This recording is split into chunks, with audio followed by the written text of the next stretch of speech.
Welcome to our YouTube channel. Thank you for coming in to watch. Please subscribe and comment. Please tell us your view. This is our view. So in today's video, we are going to speak about it's just a continuation of what we spoke about in our previous video. So if you've not watched our previous video on diaspora, please make sure you do. So today we are going to talk about just to continue debunking how life doesn't really change for some people when they go to diaspora. And basically it's because I said in our previous video that people hold on to too much of the culture in Africa and a lot of expectations from family members, friends. So today I want to talk about the expectation aspect, especially from the family perspective. And basically the concentration is not going to be probably on people that have maybe traveled abroad with scholarships, or probably they took a loan from the bank and decided to fund themselves to diaspora. I'm talking about the people that probably money was raised from the family. People had to raise money for them to travel to diaspora. So when family members raise money, especially family members that are not financially stable, there's so much expectation that comes down to that group of people that travel under such circumstances. When they go to America, United Kingdom, or probably Europe, they travel, let's say just traveling to Europe, Australia, Canada, or America. So these people, there is a lot of expectations that come with it, and people tend to lose boundaries. So family members pile a lot of pressure on this category of people, especially if they are students, and they find it so difficult. The students find it so difficult when they reach diaspora to be able to balance work, studies, and also meeting the expectations of people back home, because it goes with some kind of emotional demand, because you become like the rescuer, the savior. Even some people end up forgetting that there was a savior in Jesus Christ, and they are not saviors of people's lives. This is not to say that people shouldn't look back and thank family members or support them, no, but it should be done in a balanced way, in such a way that the life that you live and the life that they are living, your life you don't end up losing as a person because you're trying to meet the demands of people. Because let's say, for example, they raised a few $1,000, because it is always never so much many dollars, cannot be up to $100,000, or they don't raise up to that tune of money. They raise money that is reasonable for you to live within for a while, as you settle down in diaspora. Look for these jobs that students do, and so that you can be able to support. So it's like when they are supporting you, they look at you as a project. So you need to understand that you are a project. You need to stop thinking that you are a family member, you have a brother, you have a sister. They are not looking at you like that. They look at you as a project, and that is what many people have lived in denial. And that is why many people, when they go to the diaspora, they don't see that aspect of you were a project of the family. And when they say a project is basically an investment, that there are some expected returns. So many people lose themselves when they get to the diaspora, and they still attach that, they still have a lot of sentiment attached. So the people back home that were left waiting for the person that went to the diaspora to make it so that they can support them, they do expect. So from the moment the person that was sponsored to go to diaspora reaches diaspora, they begin to make calls, they begin to follow your progress, they begin to ask, did you get a job? How is life? And then now on the other side, yourself, you begin to look so hard for a job, because there are people back home that are expecting something from you. So in the process of looking for that job, you find life is not what you expected. In diaspora, bills are too much. You pay insurance, for example, health insurance. In some countries, you're expected to pay some school administration charges or school fees. In some countries, you are expected to also meet your own personal expenses. You're supposed to rent a house. You're supposed to also make sure that you are an active student, because your visa depends on you being a student. So you have got to deliver on all sides. And you only have like a day. Your day is equal for you who is in diaspora and the person back home, because all the people on Earth, on planet Earth at least, have 24 hours of a day. So you need to balance all those things in 24 hours. So either you work at night, you study during the day. So you rarely have time to sleep. So you realize that some parts of your life are not balanced. But if you were to reduce the expectations, for instance, especially for people living back home, most probably your life would be a little bit balanced, and you would be able to concentrate in a shorter time to make sure that you make progress, you acquire the right skills, you get what you need to be able to survive in diaspora, for instance. And there is also that aspect of wanting to make more and more money for some people. Like you want to have a lot of money, you want to make a lot of investments back home, but that doesn't come freely. It comes at a cost as well, because you end up losing on the other side. You still were coming in as a student, and you are not having a scholarship, so you don't have any source of funding, and you need to make money for yourself and for the people back home. So for the people back home, it becomes like that money that you got, that I said, it cannot be up to $100,000 even, or it might even be less, or up to $10,000 or $20,000, for instance, before you left, because probably there wasn't even that much for you to go along with, or maybe you borrowed up and made it up. So the point here that I'm trying to drive across is that some people pay for that money that was raised in the family, whether it was land that was sold or some property that was sold for you to be able to go to the diaspora.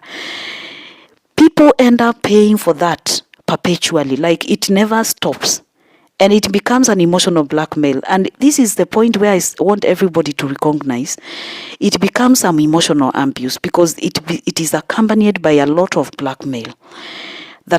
We sponsored you to go to abroad. If you're not able to deliver the money they expect, we sponsored you to go to abroad. Why is it that we sponsored you? Why did we even do it in the first place? And you become indebted.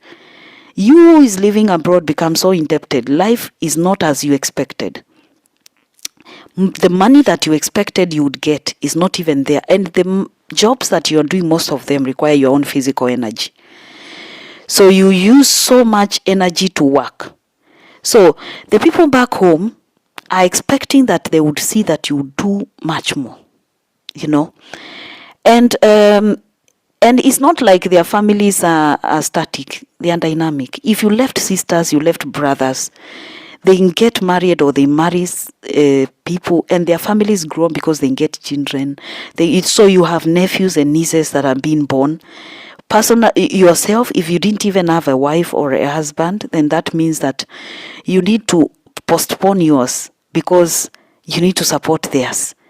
And it becomes emotionally abusive for you. And if you don't get to recognize it, it begins to drain you slowly by slowly. It begins to change who you are. And that glamorous person that you were before you came to diaspora, you become something else. Some people become psychopaths. They lie. Others go into relationships that are not sustainable because they want to get something to meet the expectations of the people back home. And it is really draining, and you become self-destructive. You begin to self-sabotage yourself. And you begin to engage in self-sabotage. That's what I mean, sorry. So you begin to do things that are not good for you. You become toxic because there is a remote control that is being subjected on you from a distance by the people back home. You need to meet their expectations, and you begin to live for them. You stop living for yourself. And at that point, you become abused. So if I were to put this into perspective, I would say there are so many people living in diaspora that are so abused emotionally by people back home from a distance, that to the extent that they themselves are not well. And that is when you begin to see people, the problems, the toxicity they have received back home manifesting in different ways. Either they manifest in the form of people become criminals, or they manifest in the form of people become violent to their partners once they probably get into relationships, or they manifest in ways that people become addicts, like they engage in a lot of alcohol and drug abuse, or probably they engage into things that are not healthy to themselves. They show even in form of lifestyle diseases, because they rarely have time for themselves. They work continuously. They don't have moments of rest, because they need to meet the expectations of people back home and their own personal expectations as well. So that lack of balance is what makes a lot of people in diaspora so frustrated. And this is the point that I want to drive across, that you need to look at exactly before you left your home. What expectations did you have? What promises did you make? How has that affected you as a person? Because it's never too late to change, It's never too late to make a U-turn and choose yourself. Because unless you choose yourself, we have a commandment from God that we should love ourselves. We should love our neighbors the way we love ourselves. And the first commandment is self-love. If you love yourself, then you're able to transfer that love to your neighbor. Because there is no way God would command us that we should love our neighbors the way we love ourselves if He's not expecting that we should love ourselves. He's simply telling us, love yourself first, then transfer that love to your neighbor the same way you've loved yourself. So all the things that a majority of people do who are living in diaspora, some of them, is simply a form of remote control type of life by people back home. They are simply people pleaser. Some of them don't even have a bit of self-worth, because they don't look at themselves as people that should get something good for some of them don't even have something nice to enjoy in life. Like, they look back, they don't have a limit to which they can say, now I'm done. Because it's never done with people back home. I say their families are not dynamic. They are not static. They are dynamic. The family keeps growing. As you continue staying in diaspora, you're 10 years, 5 years, 6 years. The people that you left back home already grew up. Some of them, if they were young, they became adults, they got married or they married. There were nephews and nieces that were born, and the nephews and nieces know they have an uncle or an auntie that is abroad. So they continue to depend on you. So there is no stopping. And this is one thing that people have refused to accept, that there is no stopping. Because if you are able to accept that there is a point at which you need to stop, then it will be clear to you that you have a life. And what does it even pay anyone?